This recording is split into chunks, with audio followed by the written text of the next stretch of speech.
Our speaker this evening earned his Bachelor of Arts degree with distinction from the University of Virginia with a double, yeah, I thought so. We won't start any competition between that and the College of William and Mary, but we'll continue. With a double major in history and Spanish, as well as his Doctor of Jurisprudence degree from the same institution. Born in the United States, Raphael Madden is the sixth of 10 children of Cuban parents. At least one of his siblings is here, his sister, and his mother is here tonight. After several years in private law practice, he joined the U.S. Department of Justice in 1991 and became General Counsel of the Department's Office of Justice Programs in 2001. He has been an adjunct instructor of jurisprudence and constitutional law at Christendom College since 1996. Mr. Madden has served on several boards in the area. Most importantly, he is a member of the board of directors of the Institute of Catholic Culture. Please join me in welcoming Raphael Madden.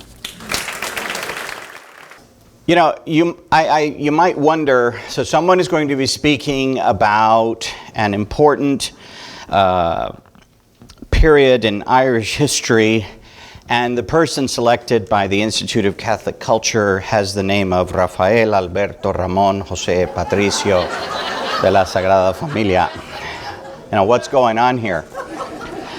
I will mention to you that even people who don't know many names of Irish statesmen or politicians of the 20th century likely know Eamon de Valera.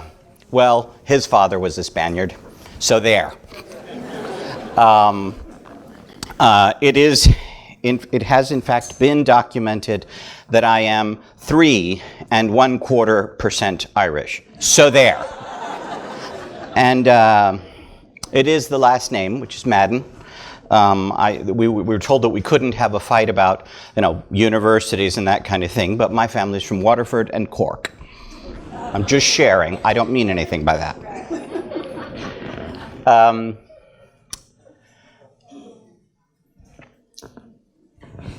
Anybody who wants to talk about Irish history has a problem. And the problem is that there's nothing simple about Irish history. There's nothing simple at all. Just when you say, okay, I think I understand, it turns out that you understand very little because there's always 7 or 8 additional layers. And wait, who knew that they were over there? What are those people doing? And oh, and they have an army too. It never stops. And so my problem tonight in giving this talk is that I could take any 20-year period and talk for 3 hours. But I've been ordered not to do that. So I'm going to try to paint with a very broad brush. I'm going to endeavor not to get into too many details, because if I do that, it'll never end. Even though I also urge you to study the subject because the details are fascinating, truly fascinating. I have also been accused of starting way back before getting to my point, and if I don't do that here, I think that no one will understand what's going on. So I have to go back a little bit. But in an effort to discipline myself, I actually put all of the history part just on one page. Everything else, we'll see. It has been speculated by historians, among them Paul Johnson, an English Catholic historian, that a big difficulty in Irish history is that Ireland never developed a national monarchy. There were kings in the provinces and sub-kings under them. England had something like that. There, in a period known as the Heptarchy, there were 7 kingdoms. But eventually, in England, one of those kingdoms, the Kingdom of Wessex, eventually absorbed conquered, married over into the other ones, and ended up being England.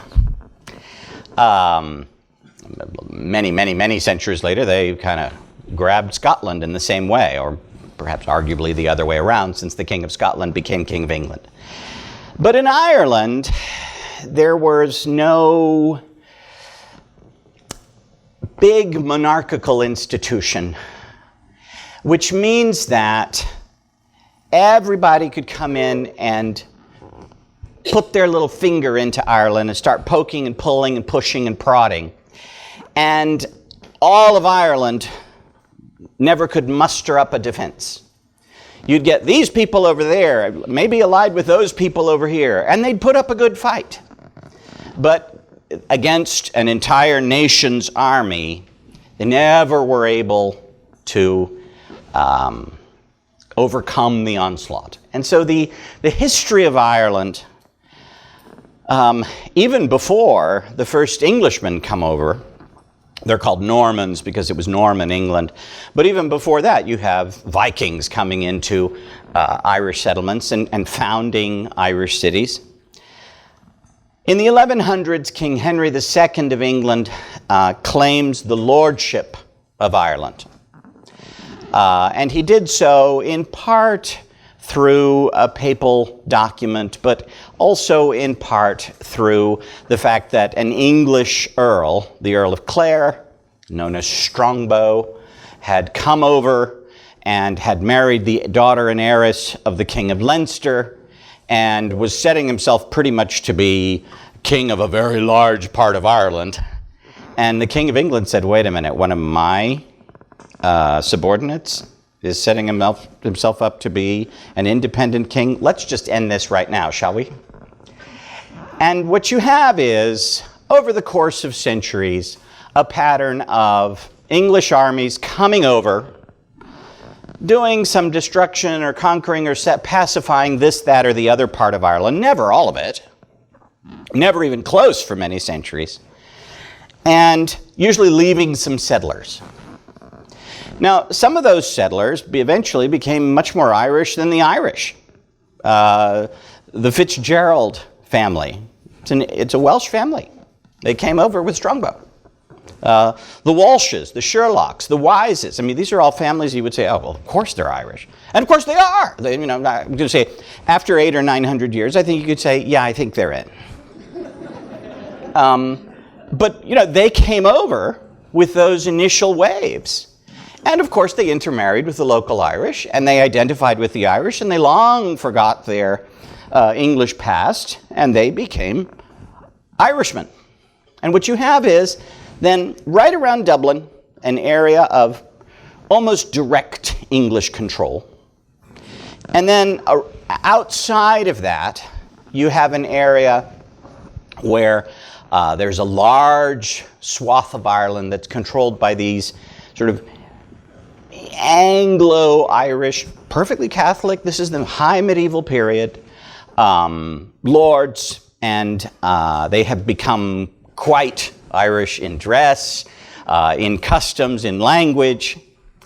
And then beyond that, you have the part where in the extreme west, in the extreme south, and in the extreme north, very little penetration by England. And the English crown is always saying, how come Ireland never produces tax revenue for us? They're just always troubled. How come it's not profitable? And that's because they only had a little piece of it, but they claimed all of it. Big trouble comes. Big trouble comes for the first time when Henry VIII launches the Protestant Revolt in England. For the first time, you get a distinctly different note. Because when we talk about, well, what are the English doing in Ireland? Well, what were the Normans doing in England? Everybody was always somewhere else, right? The Visigoths show up in the middle of Spain. So this happens. But they eventually settle down and they become one with the people who are there. The new English, the people who come in after Henry, and the government policy starting with Henry, begin the imposition of an alien faith on the Irish people. That was completely different. And it creates, initially, he knows he can't get away with much, so he's content with one diocese. And even there, the bishop says, all of you Catholic priests are not allowed to say Mass, okay? Don't. No, really, don't. But they continue to do so. It's like, okay, thank you, right. But under Elizabeth, his fell daughter, particularly towards the end of her reign, she sends fearsome armies into Ireland. And they knock the stuffing out of most of the Irish warrior aristocratic class, the ones who could fight back, leaving the mass of the Irish people ultimately defenseless. We're accustomed to thinking of, oh, well, they're the lords over there, and then, where are these other people over here? What do they have to do with the lords? Well, that's not true. Usually it was obviously they're bad lords, there's also bad peasants, there's bad everything. There's plenty of sin to go around. But what you found is that there was a lot of identification between the people that were on the Lord's lands and the Lord himself. And that gets knocked out. You end up having Protestant lords over most of the land of Ireland. And they don't care. The people exist to hew wood and draw water. It might not even have been so bad. But most of those lords lived in England. They were absentee lords to boot. So what they had, they'd hire a steward, and he said, make sure you get me my profits. When you see people every day, you begin to notice, wow, they look like they're really starving. But when you don't see them at all, you don't notice that they're starving. By the end of the 1600s, I said under Elizabeth's reign, things change much for the worse, and all over Ireland. In the reign of James, her cousin, who becomes James VI of Scotland, who becomes James I of England, Jamestown in Virginia, his officials in Ireland are brutal. And after the English Civil War, Oliver Cromwell, I'm sorry to mention his name while you've just had dinner, Oliver Cromwell sends an army, comes at the head of an army to Ireland. Everybody remembers the massacre at Drogheda, where, the Catholic governor, but he was an Englishman, was beaten to death with his own wooden leg. And everyone in the city was put to the sword, and everyone in the city was killed. That'll teach you not to rebel. By the end of the 1600s, Catholics owned slightly less than 1/8 of the farmland in Ireland. By 1860, it had dropped to less than 1/10. Catholics were not allowed to sit in Parliament. After 1727, they weren't allowed to vote for Parliament. You couldn't own a horse that was worth more than £5, and since horses typically were worth £15, what that meant is you didn't have a horse. Catholics weren't allowed to bear arms. They weren't allowed to work at a gunsmith. They weren't allowed to hold military commissions. They weren't allowed to homeschool, and they weren't allowed to send their children to be schooled abroad. They weren't allowed to practice law. They weren't allowed to have a business that had more than 2 apprentices. They weren't allowed to purchase land from Protestants, although Protestants could purchase land from Catholics. They weren't allowed to buy more than 2 acres of land at a time. They weren't allowed to lend on a mortgage or receive a loan on a mortgage. They weren't allowed to pass land only to one heir. Now you might think, well, that's good because now everybody gets some. The problem is then, you have one farm that might be able to support a family, but when you divide it into 10 farms, Now, none of them can support any families. And what you find is that over the course of the 1700s and early 1800s, Ireland, which produced all kinds of different crops, the landless Catholic tenantry begins to rely on only one crop, potatoes, because you could grow them on very small plots of land. You weren't allowed to even rent property for more than 31 years. Now, you might think, well, nowadays, we have rents of a year or whatever, but often you used to have rents of 100 years, 200 years. 31 years meant they could constantly be raising the rents on you. This law was designed. They also could not hold any governmental or professional, so doctor, this kind of thing, position. The law was designed to keep Catholics out of the ruling class, to inhibit them from growing in the middle class, and to confine them to the lowest. But despite all these laws, the people seem not to have been affected in terms of their faith. So if you only became a Protestant, none of these disabilities would hit you. And okay. I'm sad to say it, but it took the 1960s and 70s for the Irish to say, let's just chuck it and abandon the faith. But back when it hurt, they said, no, far better to be Catholic than all of these other things, even if it means misery and even if it means death. Far better. And of course, they're right. Because of course, what's the price of not being miserable? It's a very easy price. We should all know it.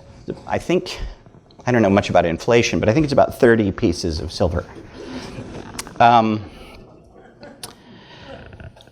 So you have a landless, grindingly poor peasantry ruled by a legally exclusive, because it wasn't just that there were Protestants up there, but eventually we'll get there. The law prevented you from getting up there. Legally exclusive Protestant ruling class, and then a relatively small middle class, mostly Protestant, squeezed into the middle. English laws, by the way, were designed to keep Ireland poor, even the Protestants. So, for instance, English laws forbade the sale of Irish goods almost anywhere in the world other than England. But when they went to England, they were subject to a tariff. On the other hand, English goods could be sold anywhere in the world, and when they were sold in Ireland, no tariff could be imposed. This eliminated things like the Irish wool trade. Okay,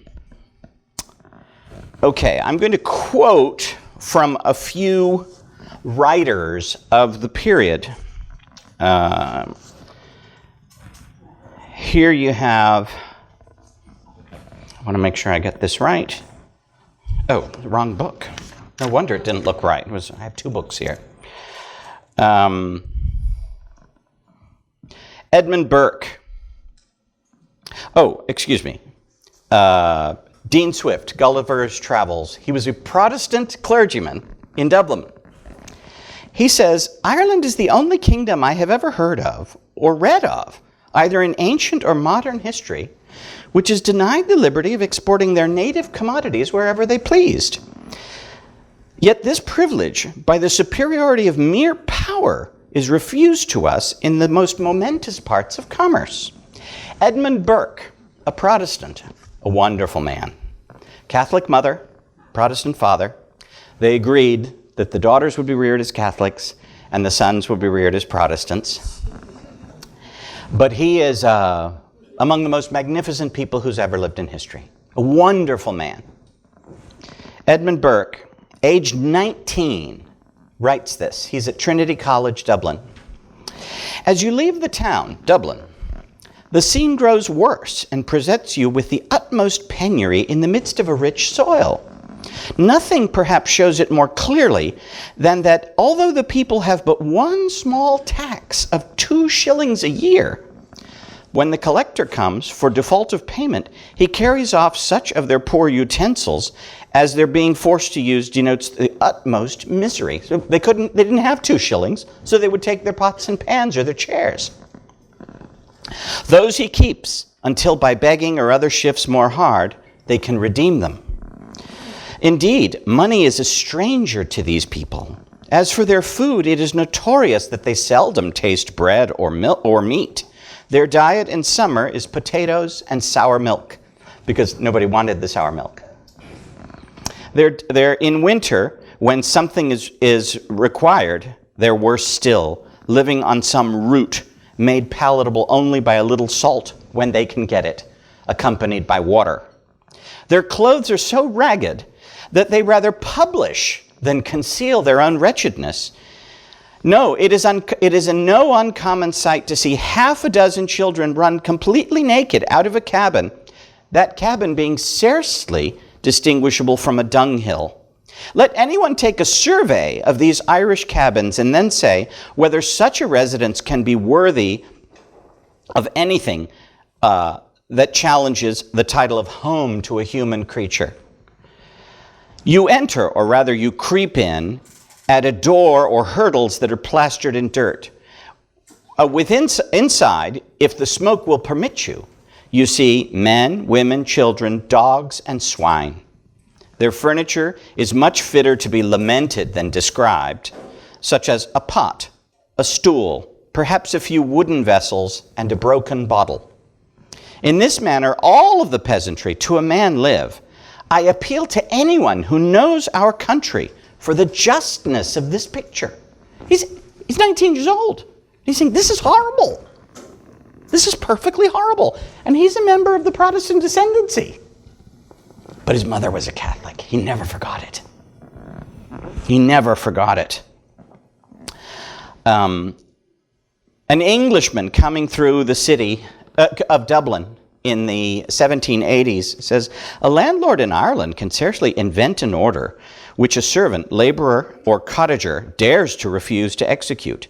Nothing satisfies the landlord but an unlimited submission. Disrespect or anything tending towards disrespect, he may punish with his cane or his horsewhip with the most perfect security. A poor man would have his bones broken if he offered to lift his hands in his own defense. Knocking down is spoken of in this country in a manner which makes an Englishman stare. By what policy the government in England can, for so many years, have permitted such an absurd system to be maintained in Ireland is beyond the power of plain sense to discover. These are Protestants who are writing who said, this is terrible. Because they have consciences too. And they said, this is absolutely ghastly.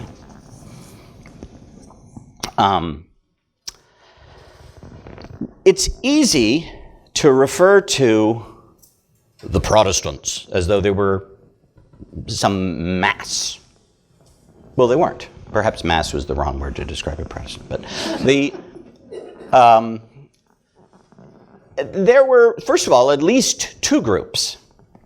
In what we now call the Six Counties, or in Northern Ireland, even though it's not the northernmost part of Ireland, mostly Presbyterian. And there you had not that many high lords. Instead, you had mostly middle and working class, but ferociously anti-Catholic. In the rest of Ireland, constituting a slight majority of the Protestants overall, you had, they call them Church of Ireland, but they're really Anglicans. They're really Episcopalians here in the United States.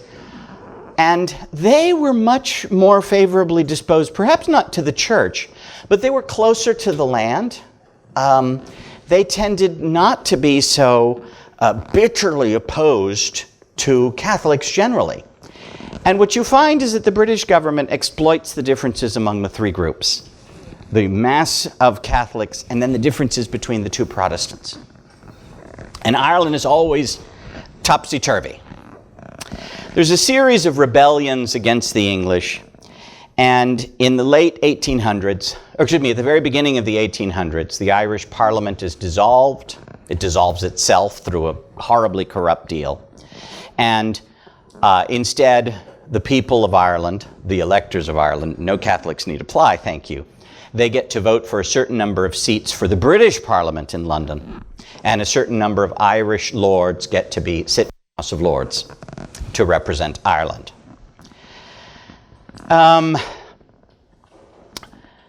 The the Irish Parliament was thoroughly corrupt. And it was thoroughly in the hands of a group of people who understood that the job of the Parliament was to enrich themselves. But at least it was an Irish thing.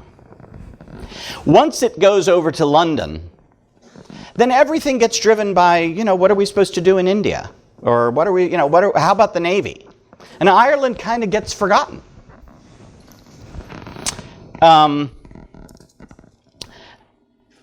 One of the terrible things that happened was that the death of the Irish Parliament showed the world, and most importantly, showed the Catholics of Ireland. There was a promise made.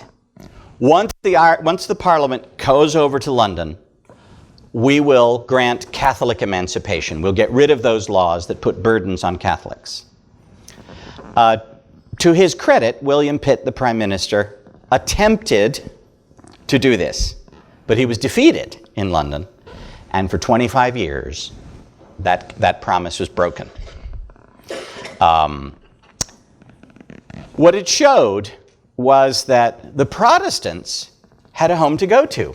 The Protestants, particularly in Ulster, could always count on England, could always count on Britain. And so for the first time, nationalism no longer is an Irish thing, it's a Catholic thing. Because you find, Dean Swift, he's a canon of the Protestant Cathedral of Dublin, but he's an Irish patriot. Starting now, Irish patriotism becomes a Catholic thing, mostly. There are personal exceptions. And so you begin to have sharp lines divided there. The Protestants want union with England. The Catholics want less of that. But what do I mean by less of that? Do they just want to have home rule again? We're allowed to have local laws, a little bit like devolution in Scotland a few decades ago?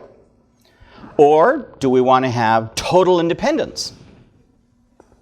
Or do we want to have something kind of in between where maybe there's still the king, but it's a separate country and doesn't depend on the Parliament in London? There's a turmoil in Ireland. What is the political solution here? How are we, the vast majority of the Irish, ever going to get our country back? Now, the British government attempts, well, let me not go there. When we get to the economic problems in Ireland, when for the first time the potato blight in force attacks the potato crop, all of the problems with Irish agriculture land with a thud on the heads of the poor Irish people. The population of Ireland drops by 50% in 5 years. 4 million people disappear. Many die. Many emigrate. The population of Ireland took more than a century to get back to where it was in 1846. More than a century. Can you imagine? And the British government recognizes, for instance, everybody knows that the London police are called bobbies. That's because the police force was created by Sir Robert Peel. He was Prime Minister, he was a Tory, he was a Conservative. When the Irish potato famine begins, he's the Prime Minister and he says, we have to provide relief. And a lot of people said, why would we provide relief? He says, because it's the decent thing to do. He was a very devout Christian. Didn't like Catholics much. But he said, but they're human beings. He asks once on the floor of Parliament, are they not men? Sorry, ladies. I think he meant you too. But, it's like, okay, so they're Catholics. Why does that impress me? They're human beings. But his government falls, and the Liberal Party says, oh, we're not going to provide any more relief. And in 2 years, they do nothing. And the people of Ireland starve. Literally starve. One of the great Liberal peers, Lord Palmerston, he was notoriously short of money, but he provided a certain amount of money, partial fees, for his tenants to just be driven off the land so that he could farm more efficiently, to be driven off the land and sent to Canada. When they arrived in Canada, they had so little clothing. There was no preparation for them. They were just dumped in Quebec. I think it was November. They had so little clothing that one woman had to be covered with a blanket because decency didn't allow her to be seen otherwise. Okay, we just, see ya. The Canadian people were horrified. And of course, by this time, there's a lot of Americans who are Irish, and they don't like this at all. And you begin to see a pattern of Americans funding Irish independence or Irish home rule movements. After the potato famine, things were never, ever, ever the same. The people of Ireland before were ground down, and they didn't like what was going on, and they remembered their past. But after the potato famine, they hated the landlords, the absentee landlords. And they begin to hate the British government. Hate it with the passion of with the fire of 100 suns. And, it becomes a tinderbox. Over the course of the later 19th century, the British government says, well, if we can improve the economic situation in Ireland, maybe that hatred will subside. And they began a series under both conservative and liberal governments of land reform laws that largely succeeded. It was slow in coming, but it largely succeeded. By around 1914, about a little more than 50% of the land in Ireland had gone back to the hands of the Catholics who farmed that land. That's a tremendous achievement. But by this time, the people had gotten a taste for it. This government doesn't really support us. I'm glad they're doing these things, but we want more. And it initially starts with a campaign for home rule. And home rule is attempted in the 1880s and is defeated. It's attempted in the early 1900s and it's defeated. Eventually, home rule passes the British Parliament through a spectacular series of parliamentary actions in 1914. So there's home rule for Ireland, and World War I breaks out. And the British government says, okay, everybody knows this war is only going to last a few weeks, so we're going to suspend home rule until after the war's over. In the meantime, everybody, including you Irish, you want to volunteer to be in the British Army? And many Irish do volunteer. Many of them were so poor, they did so that they could have some kind of means of sustaining their families at home. And they served with terrific gallantry on the Western Front, dying in horrible numbers, but everybody died in horrible numbers. So we have, on one side, the British government successfully is moving towards land reform and improving the economic condition of the Irish. But politically, everything comes 25 to 40 years too late. By the time the Irish people get home rule, so many of them have said, home rule, we want independence. They had become radicalized during all those years of quiet or of frustration. Okay. On the 24th of April 1916, the Irish Republican Brotherhood made the following proclamation. Irishmen and Irish women, in the name of God and of the dead generations from which she receives her old tradition of nationhood, Ireland, through us, summons her children to her flag and strikes for her freedom. Having organized and trained her manhood through her secret revolutionary organization, the Irish Republican Brotherhood, through her open military organizations, the Irish Volunteers and the Irish Citizen Army, having patiently perfected her discipline, having resolutely waited for the right moment to reveal itself, she now seizes that moment, and supported by her exiled children in America and by gallant allies in Europe, and relying in the first on her own strength, she strikes in full confidence of victory. We declare the right of the people of Ireland to the ownership of Ireland and to the unfettered control of Irish destiny, to be sovereign and indefeasible. The long usurpation of that right by a foreign people and government has not extinguished the right, nor can it ever be extinguished except by the destruction of the Irish people. In every generation, the Irish people have asserted their right to national freedom and sovereignty. 6 times during the past 300 years, they have asserted it in arms. Standing on that fundamental right and again asserting it in arms, in the face of the world, we hereby proclaim the Irish Republic as a sovereign, independent state. We pledge our lives and the lives of our comrades in arms to the cause of its freedom, of its welfare, and of its exaltation among the nations.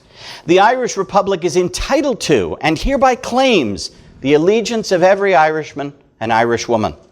The Republic guarantees civil and religious liberty, equal rights and equal opportunities to all its citizens, and declares its resolve to pursue the happiness and prosperity of the whole nation and of all its parts, cherishing the children of the nation equally.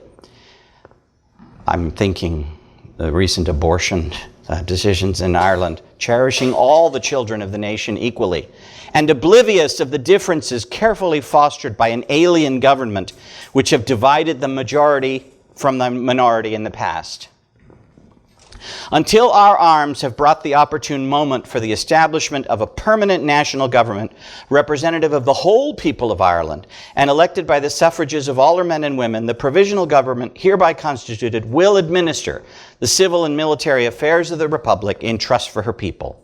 We place the cause of the Irish Republic under the protection of the Most High God, whose blessing we invoke upon our arms, and we pray that no one who serves that cause will dishonor it by cowardice, inhumanity, or rapine. In this supreme hour, the Irish nation must, by its valor and its discipline, and by the readiness of its children to sacrifice themselves for the common good, prove itself worthy of the august destiny to which it is called. It's signed by 7 people, every one of whom would be dead within about a month and a half after this. The Irish Republican Brotherhood seizes a number of government buildings, mostly in Dublin, but in a few places across the country. The British government, fighting a war, a desperate war against the Central Powers, mostly Germany, on the Western Front, and seeing this huge rebellion right here, fearing that it's about to break out, they pounce. And they do something that no one expected. Dublin is a major city. They didn't send tanks, but they sent artillery and begin shelling buildings. No one expected that the British would treat the city, the same way they would treat the city of a hostile power, like in wartime. These are, why is it a military action, not a police action? Why are you destroying? No, people were horrified. They've destroyed the entire center of the city by just destroying whole buildings, killing civilians right and left. About 260 of those killed in the week or so of fighting were civilians. More than 2,600 were wounded. At least 2,200 were civilians. It was awful. And in an effort to try to prevent the bloodshed, the church sends a number of priests to go. The people who are in the Irish Republican Brotherhood would allow the priests in, and they would attempt to get some kind of a ceasefire.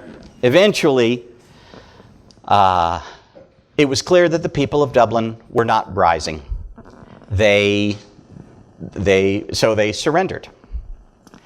And the British said, well, we'll just execute the leaders, not everyone. And then they proceeded to pronounce sentences of death on hundreds of them. Those sentences weren't carried out. 16 people were executed. The thing is that the British proceeded by court-martial, And they proceeded through procedures that later were ruled by British courts. Of course, by this time, everyone was dead. Later were ruled by British courts to have been illegal. One of the interesting things about these people, remember, the Irish people did not join the Easter Rising. The people of Ireland, by and large, said, why are you doing this? We were promised home rule. Let's just wait till the war to get over. Let's see if England will behave. And the British government behaves brutally towards these 16. And what's interesting is that all of them, some of them were Catholics. Some of them were not. One of them, at least, was a communist, an atheist. Every single one of them dies in the arms of the church. Every last one of them. The priests would come out and they would say, I gave him his first communion, which was also his viaticum. I heard his confession for 6 hours. The British initially didn't want to allow priests in to see the prisoners. And a number of the priests said, I shall stand in the street and proclaim that you are not letting me in to see a member of my flock. And so the British let him in. And soon they could go in and out. One of the James Connolly, who was a communist, on the day before he died, he asked, the priest had come to visit him every day, and he said, Father, I'd like to make a confession and I'd like to receive last rites. One of the, Patrick Pearse, when he heard this, because Patrick Pearse was one of the leaders of the rebellion, his only words were, thank the Lord. This was the one thing that I was anxious about. I've been praying for it desperately. He's about to face his own death, and he was more concerned about having this man die in the arms of the church. Every one of them. Roger Casement. He was an Anglo-Irish knight. Those of you who've read The Heart of Darkness, he was one of the people who exposed the brutality that was going on in the Congo. A brilliant British diplomat. But he sided with Ireland. And he receives, his first communion was his viaticum. He was taken to England for his trial and was executed there. But he wanted to be in Ireland. He gave a speech from the dock. The judges in England, of course, my lord. I may say, my lord, at once that I protest against the jurisdiction in this court, in my case, on this charge. And the argument that I'm going to read is addressed not to the world, but to my own countrymen. Loyalty is a sentiment, not a law. It rests on love, not on restraint. The government of Ireland by England rests on restraint and not on law. Since it demands no love, it can evoke no loyalty. With all respect, I assert this court is to me, an Irishman, not a jury of my peers, to try me in this vital issue, for it is patent to every man of conscience that I have a right, an indefeasible right, if tried at all, under the statute of high treason, to be tried in Ireland, before an Irish court, by an Irish jury. This court, this jury, the public opinion of this country, England, cannot but be prejudiced in varying degrees against me, most of all in times of war.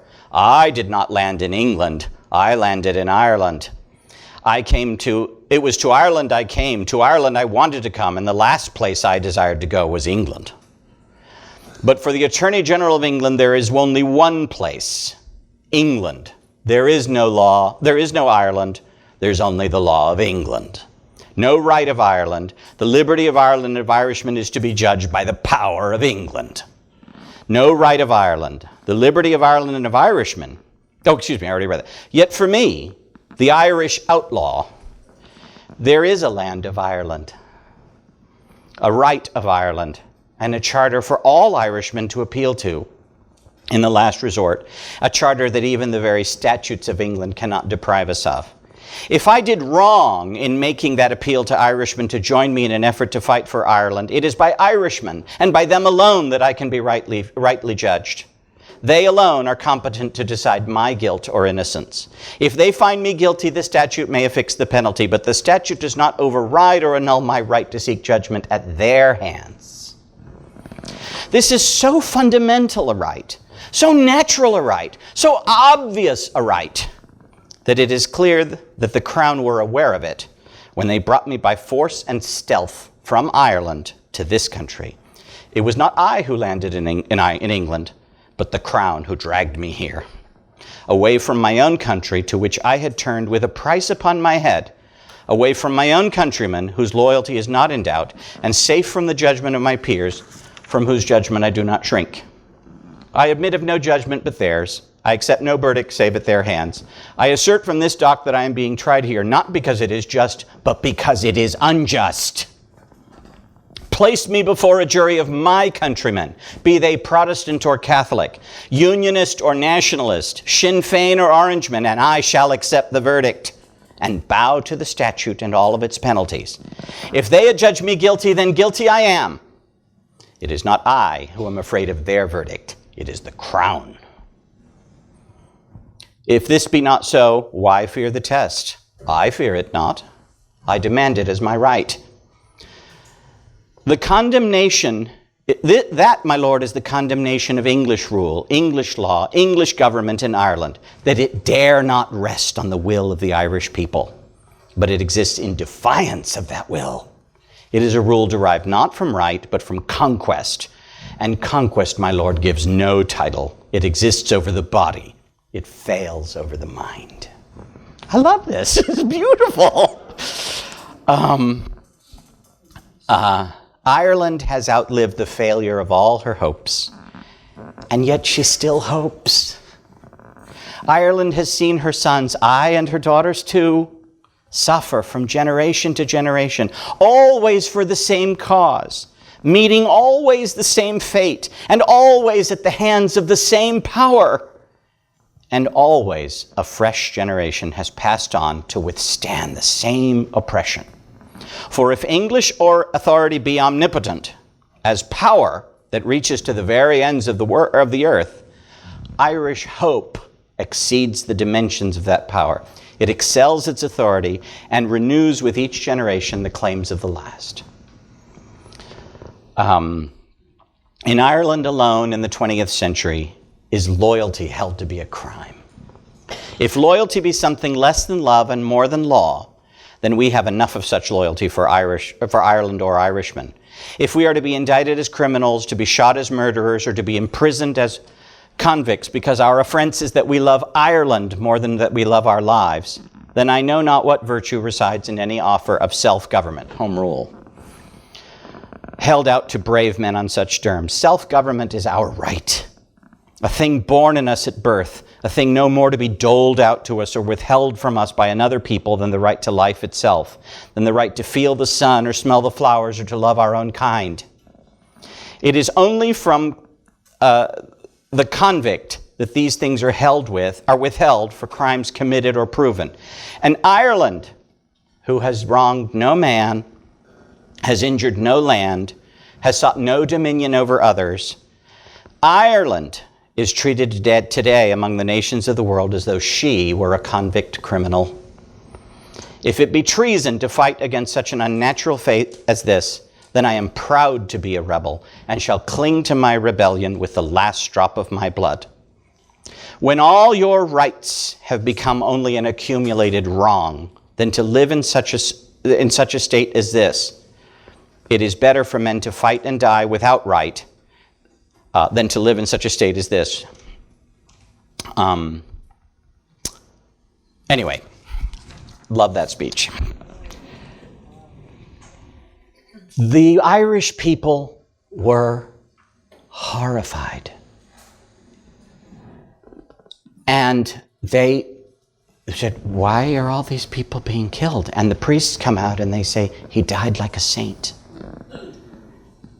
A number of them were wounded. They were strapped to their chairs and shot. they said, I've never seen a person die a more holy death. And the people say, why were these holy men being shot? It became this cause of Ireland becomes a holy cause. And people begin to identify with them. The British government took more than 1,000 Irish prisoners and transported them to Wales. And then the British government began attempts to have conscription in order to send Irishmen to the front. Before that, it was just volunteers. In 1916 and 17, Sinn Féin, the independence movement, wins electoral victories hand over fist. 73 out of 100 seats go to Sinn Féin. And what do? We're not going to London. We'll assemble here. And so they assemble and they say, the Irish Republic was proclaimed in 1916. We're the Popular Assembly of that. The British government passes a Home Rule Act. It's chaos, frankly. They come up with a different kind of Home Rule Act where some people will be elected by Ulster, other ones will be from the South. The people in the South said, no, sorry, you don't seem to understand. We're out of here. And there is what is literally the War of Independence. It's essentially a guerrilla war. It lasts from 1918 until the Anglo-Irish Treaty of 1921. What's dreadful about this is that when the Catholics didn't go to London and the British passed a new Home Rule Act, they gave various concessions to the Ulstermen who were there. They were the only Irishmen present. So that when the Home Rule Act was scrapped, the Ulstermen said, well, we already have certain things, like an agreement that we don't have to go with the rest of Ireland. We 6 counties can stay. In the Anglo-Irish Treaty, Sinn Féin, or the Irish Republicans, divide into 2. Under Michael Collins, they say it's better to get what we can now, and we'll see what we can do about Ulster later. They were required to accept the monarchy, but have rule in Ireland and the separation of the 6 counties. Under Eamon de Valera, he says, I reject all of that. And we begin one of the saddest stories. From 1921 to 1923 is the Irish Civil War, where you have those people who want total independence for Ireland and those who are willing to accept the Irish free state at the hands of the Crown. And at the end of the war, the Free Staters, the ones who accepted the treaty, won. But the ones who didn't accept the treaty eventually make their way into government over the 1930s, and they pass Irish statutes that get rid of the monarchy, that get rid of the oath of allegiance. And what we have left is the 6 counties of Ulster. The Irish Republican Army, by the end of the 1940s, turns all of its attention to trying to defeat the British in Ulster. It's a horrible, horrible, ghastly mess. And it comes from a policy of doing everything possible to foment division, pursued over 600 or 700 years. Now, the poem, I'm going to close with it. This is written by William Butler Yeats. He himself was a Protestant, but he knew many of the people who died. There were 16 who died in the Easter Rising. Or 16 who were executed after the Easter Rising. There's an interesting thing about the poem. There are 4 strophes because the Easter Rising was in April, the 4th month. 2 of the strophes have 16 lines, 16 executed. It was 1916. And 2 of them have 24 lines because it was April 24th. I have met them at the close of day, coming with vivid faces from counter or desk among gray 18th century houses. I have passed with a nod of the head, or polite, meaningless words, or have lingered a while and said polite, meaningless words, and thought before I had done of a mocking tale or a jibe to please a companion around the fire at the club, being certain that they and I but lived where motley is worn. All changed utterly. A terrible beauty is born. That woman's days were spent in ignorant goodwill, her nights in argument, until her voice grew shrill. What voice more sweet than hers when young and beautiful she rode to harriers? This man had kept a school and rode our winged horse. This other, his helper and friend, was coming into his force. He might have won fame in the end. So sensitive his nature seemed, so daring and sweet his thought. This other man I had dreamed a drunken, vainglorious lout. He had done most bitter wrong to some who were near my heart. Yet I number him in this song. He too has resigned his part in the casual comedy. He too has been changed in his turn, transformed utterly. A terrible beauty is born. Hearts with one purpose alone through summer and winter seem enchanted to a stone to trouble the living stream. The horse that comes from the road, the rider, the birds that range from cloud to tumbling cloud, minute by minute change. A shadow of cloud on the stream changes minute by minute. A horse hoof slides on the brim and the horse plashes within it, where long-legged moorhens dive and hens to moorcocks call. Minute by minute they live. The stones in the midst of all. Too long a sacrifice can make a stone of the heart. Oh, when may it suffice? That is heaven's part, our part, to murmur name upon name, as a mother names her child, when sleep at last has come on limbs that had run wild. What is it but nightfall? No, not night, but death. Was it needless death after all? For England may keep faith. For all that is done and said, we know their dream enough to know they dreamed and are dead. But what if excess of love bewildered them till they died? Macdonough and McBride and Connolly and Pearse. Now and in time to be, wherever green is worn, are changed utterly. A terrible beauty is born. Thank you. Thank you very much, Mr. Madden.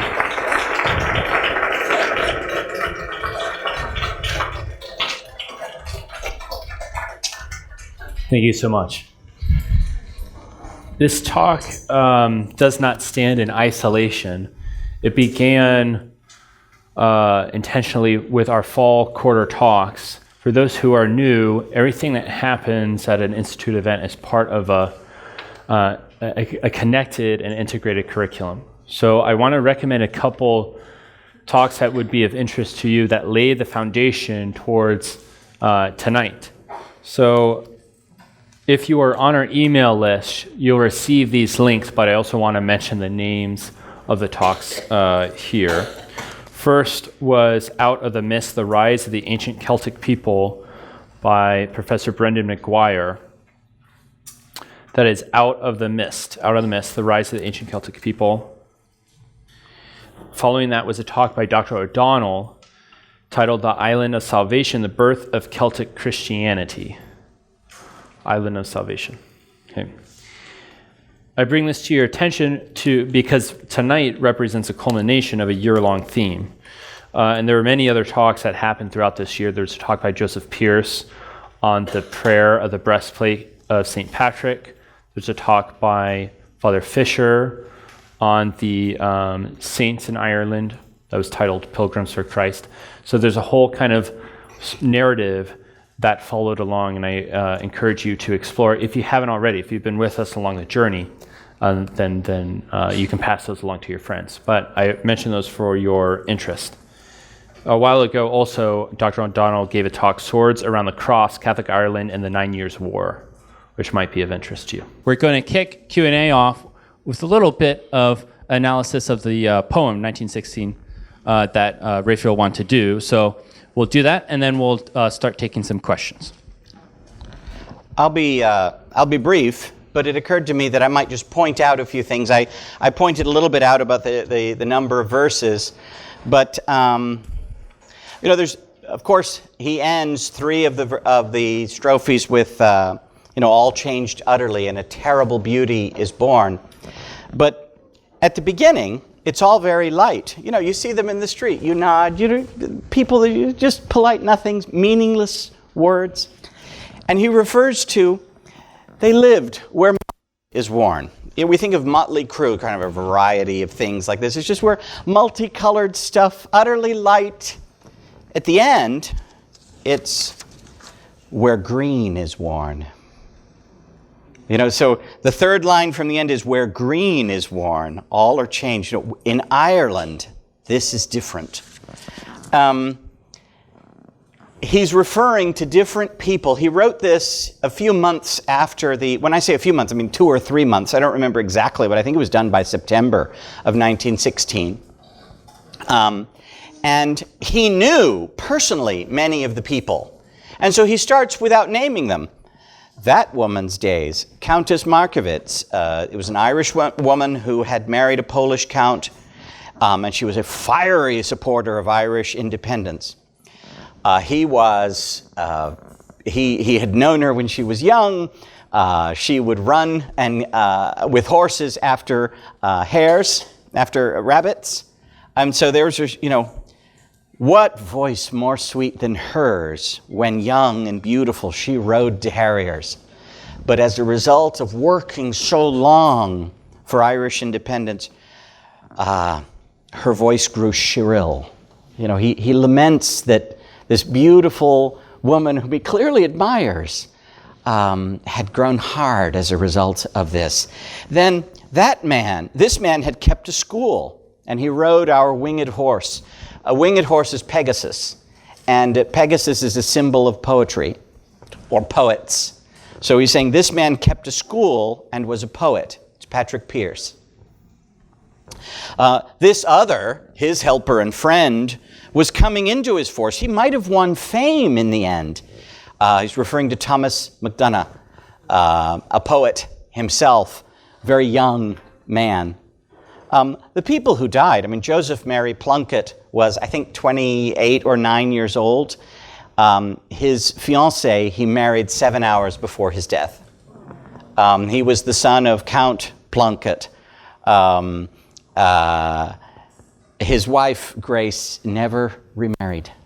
But she went, the jailers didn't want to let her in. She went in a wedding dress with the priest, and the priest knocked on the door, and they let her in, and she was married through the bars.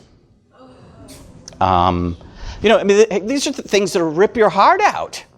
And every one of them, I'm giving my life for Ireland. I'm giving my life for a Catholic Ireland. The next one, this other man I had dreamed, a drunken, vainglorious lout, John McBride. John McBride had succeeded in winning a woman whom Yeats had sought to marry. And he had been a cruel husband. He had not been a good husband. And so Yeats saw this woman that he loved suffer at the hands of this man. He drank very heavily, and when he was in his cups, bad things happened. And so here he's saying, that man, this other man, I had dreamed a drunken, vainglorious lout. He had done the most bitter wrong to some who are near my heart. Yet I number him in the song. He has been transformed utterly. It's magnificent there. Anyway, when he says, "For England may keep faith," was Was their death in vain? Because England might give us home rule. Maybe everything will happen. Maybe they didn't need to die. He doesn't know. This is right after. But then he said, at the end he says, but we know their dreams. Enough to know that they dreamt, the dream that they dreamt was beautiful. And he says, if they loved Ireland so much that it bewildered them until they died, I can still admire that. And so he says, so I'll name them in song. And he gives the name of 4. Now and in time to be. So now and forever, wherever green is worn, wherever there are Irish, they are changed utterly. Terrible beauty is born. It's a magnificent poem. Sorry, I'm hardly a professor of literature, but I thought I might just put some little bits out for you. Thank you, Mr. Madden. We've got a question in the back by John. Yes. Yes, Professor. So I have a question about the church's role in the Rising and then the War of Independence. It was my understanding that the church was skeptical of both events on the just war theory grounds that it failed the necessary condition of having a reasonable chance of success. How are we to is this understanding correct? And if so, how are we to evaluate the church's posture with a century of hindsight? Thank you. Sure, it's an excellent question. The church is, when you say the church, the Irish bishops and the Irish clergy, the bishops were wary of more bloodshed because lots of innocent people die when bullets fly. And the church was worried that if the movements towards home rule, it was hopeful that home rule might be enough. Everyone will have enough at that point. We can spare having so much bloodshed. And also, if it isn't enough, maybe it'll lead the way to enough. We can do this gently. Let's be patient. The church did not like the Easter Rising, but then again, very few people in Ireland did. The church, though, recognized that every one of the people who was put under arrest was a daughter or son of the church, at least in potency, and therefore the church stepped right up to provide them with the sacraments wherever possible. You ask about what did animate a few of the bishops, and by the way, 2 of the bishops were Fenians. I mean, they were very, very much in favor of independence. But some just war argumentation was put forth at the time. But in all of these questions, those are prudential judgments. They judged that the lack of likelihood of success meant that the conditions for a just war weren't present. But they were wrong, weren't they? When churchmen make a prudential judgment, they're certainly entitled to our affection and our respect because they're not our enemies after all, or our opponents. We have to suppose that they desire the same thing that we do. But their judgments on these questions cannot substitute for ours. We must exercise our own consciences. We must educate ourselves about whatever the questions are, and we have to satisfy ourselves in our own consciences, well-formed, as to what's the right thing to do. And we can't just say, well, he said it was the wrong thing, so that's it. Now, this is different from a church teaching. The church says, all right, murder is sinful. Okay. But that's an absolute teaching. Now, whether or not something may or may not be done in a particular case often will involve prudential judgments. And those, I'm sorry, there's no letting you off the hook conscience-wise. Those belong to you and your conscience. And for those you will answer, as will I. Won't it be fun? Before Almighty God. I think there's someone with a question back there. Yes. Excuse Well, me. Michael's writing in online. Michael asks, he's wondering if Sir Robert Peel and the Tory party, if they had been successful in their votes in England to provide supplies for the Irish people, do you think that the Irish would not have rebelled? Well, Sir Robert Peel's government only had, I think, the first year and a half or so of the general famine. There are always, I hate to say, there's always some famines, but I mean, nowadays we're just better at agriculture than we were before. So there would be drought over there, but not generally. Or there would be some kind of plague or infestation of some fungus or something over there, but not over here as well. His government did, in fact, attempt relief, and they were largely successful. Of course, the government's always going to be behind the ball, not ahead of it. But they were largely successful, and they at least got through one season okay. And I say that, I say okay, but of course people died, but they did their best. I do think that after the Great Famine, things were never the same. And so I believe that terrible thing to say, during all the time that the majority of the people of Ireland were literally starving to death, the British or the absentee landlords were exporting grain from Ireland. Okay? They couldn't be, it's more profitable to sell it abroad. Because it's not like these starving people could pay us for it. What's the lack of humanity? Now, I think it's because they were far away. Even nasty people, if you see that the person in front of you is literally dropping dead, you're going to do something. I mean, you'd have to be awfully hard not to. But when you're in London, and they're hundreds of miles away in Ireland, you say, oh, well, I hear that, but it's a statistic. Surely it's not my people. It doesn't affect me.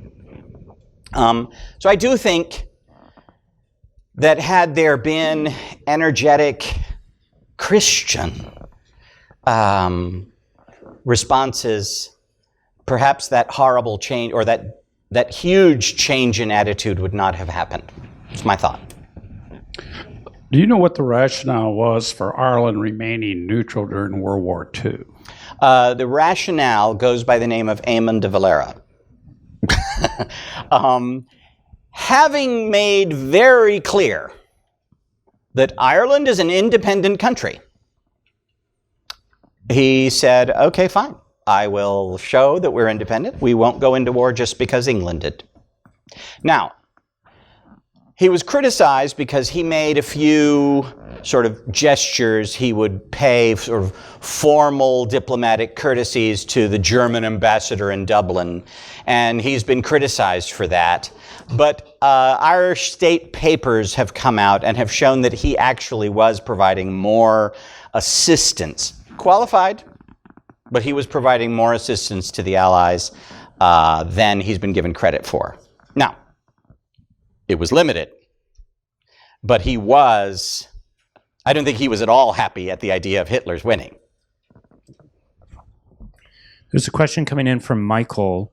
He writes, an Irishman named, I'm sorry if I pronounce this incorrectly, but Meagher, I believe, fought in the American Civil War. As I recall, his goal after the war was to recruit Irish veterans to go to Canada and fight the British. The effort was beaten back by the U.S. government. Would you comment on Meagher and his efforts? Well, I know that there's at least one such attempt. What's funny is that a lot of the fighting, maybe funny isn't the right word, but a lot of the fighting that was done by Irishmen against the British was done by veterans of World War I. They had learned how to fight really well in the field.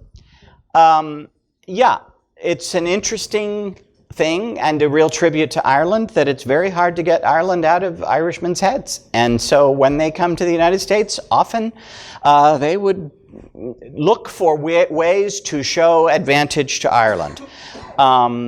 Canada, for some reason, seems to have been in the 19th century the the dream of a number of people in the United States, well, if we can just take Canada, then we can do this or that thing, and those always fail, and the Canadians, I think, have every right to be quite peeved about it. These are always going to be hopeless. What we, I think, can appreciate is the desire to do something for Ireland. Great, thank you, Mr. Matter. We'll end with this question from Maureen. Well, I'm over here. I've received pretty much all of my education on Ireland at O'Connell's pub in Old Town, so it stimulates my curiosity as to who Daniel O'Connell was and why he was so important in Irish history. Well, Daniel O'Connell, I think everyone would have said, was a great man. I will say that he's a great man. It's fashionable among some modern historians who like to sort of pick nits and pick at all kinds of people, and everybody's a failure, to criticize him for one thing or another. But what did he do? He said, okay, we Irish have tried over and over and over and over to rise up, to rebel, to go against the law. Let's not do that this time. Let's stay within the law, but let's do everything possible to push at the edges of the law, to push on the margins. So he gets the bishops to approve the announcement of something that goes by various names. It's called a Catholic tax. Every Catholic household that could afford it would pay a penny a month, and that money would go together, and it would fund the activities of something called the Catholic Association. And the Catholic Association would either sue in court or would attempt to get somebody, okay, let's put somebody else up for Parliament. Can't be a Catholic because that's not allowed, but he won't be a nasty person. And so they elect somebody, and that person goes off to Parliament and in London, and he starts saying things like, you know, I'm making the number completely up. I have 6,000 people in my borough, and 12 of them are allowed to vote. Don't you think that's a little stupid? And eventually, what happens, if I remember my facts correctly, O'Connell stands for election. He's not eligible, and he's voted in. And then you have the British government. Well, we are all in favor of democracy, and so they were embarrassed into Catholic emancipation. They were embarrassed, and I will say this. I hope I don't sound like I'm anti-English here. I don't know that I've said much that was pro-English. King George V, by the way, he spoke often to the prime minister, and he deplored the harsh measures that were being done. He said, I don't have a solution, but this isn't it. He says, these are my subjects as well, and you seem to forget that. But the O'Connell, he believed that the English people, by and large, were decent, and that they could be shamed into doing the right thing if it was only brought to them. And so the idea that somehow or other, if we could show that we aren't violent, so what did he do? He would have these massive rallies. And in the rally, they would say, we're going to do that. No, never anything violent. Never, ever, ever. We're going to, stand outside the polling booth and glower when the 6 Protestant voters get to go in. And all we are, just stand there and stare at them. And, the police will try to disperse us. We'll stand on the sidewalk. We won't cross the street. We'll do everything like this. And then he says, and now let's end the meeting with a loyal address to the Queen. And so they all end with, God save the Queen, a toast to Queen Victoria. And so what are they going to say? You revolutionaries, you just toasted the Queen. So he was very, very successful at getting Catholic emancipation in terms of voting, in terms of elimination of almost all of the civil disabilities in the law, not only in Ireland, but in England. and also in allowing Catholics to sit in Parliament. That is no small thing. That is no small thing at all. It was tremendous. And, you know, the whole move the Parliament over to London ended up creating a big problem for the British Parliament. Because once Catholics got the vote, they began to vote in a block. And so what you have is 60 or 70 votes in the House of Commons, and they could say, do you want us to take our votes to the Conservatives or to the Liberals? You tell me. Which one of you is going to offer me the better deal? And that is a function of O'Connell. So there, is that something of an answer? Yes, that's great. Thank you. Thank you so much, Mr. Madden. Thank you.